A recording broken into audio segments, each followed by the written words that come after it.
Professeur Kipoy, que ressentez-vous à la sortie des deux premiers ouvrages portant sur les colloques organisés dans le cadre du cinquantenaire de l'indépendance de votre pays?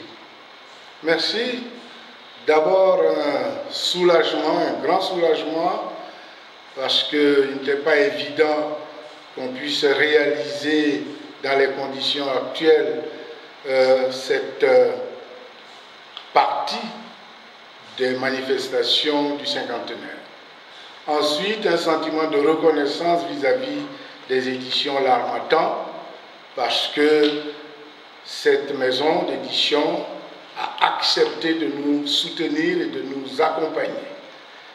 Et enfin, un sentiment de satisfaction parce que les travaux réalisés au cours de ces colloques permettent de laisser trace pour les générations à venir sur ce qu'était l'Afrique de l'Ouest lors du cinquantenaire de l'indépendance d'un certain nombre de pays qui ont accédé à cette indépendance en 1960.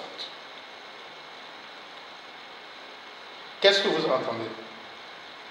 J'en attends trois choses. La première, que ces ouvrages et le contenu de ces ouvrages soient à la portée et diffusés auprès de tout le public, africain et ouest-africain.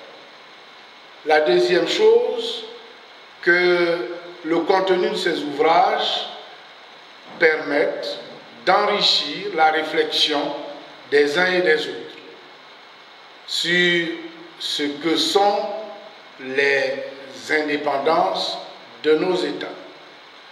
Troisièmement, j'en attends aussi que ceux des auteurs qui y ont apporté une contribution poursuivent leurs travaux de recherche parce qu'il s'agit de travaux de recherche universitaire. Y aura-t-il une suite à ces ouvrages?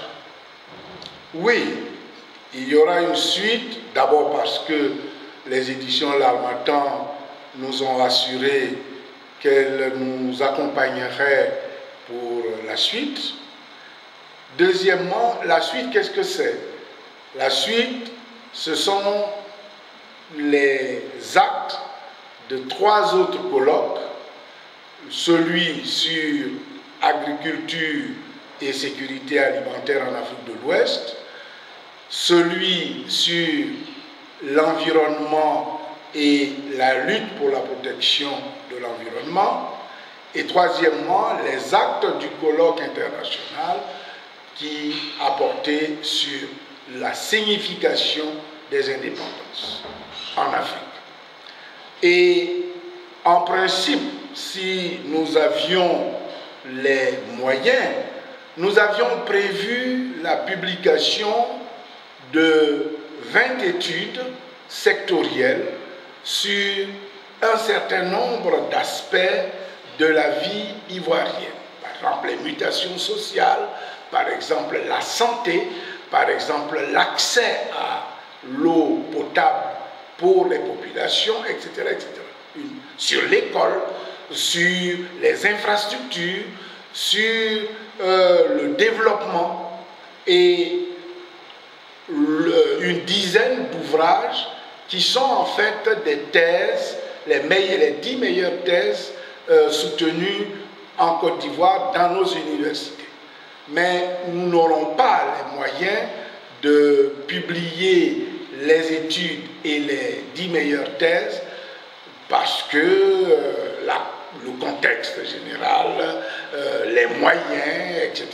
manqueront. Donc, nous nous en tiendrons à la publication des 3 derniers colloques qui, je l'ai dit tout à l'heure, portent l'un sur agriculture et sécurité alimentaire en Afrique de l'Ouest, le second sur l'environnement et la protection de la nature en Afrique de l'Ouest, et le troisième sur la signification des indépendances africaines.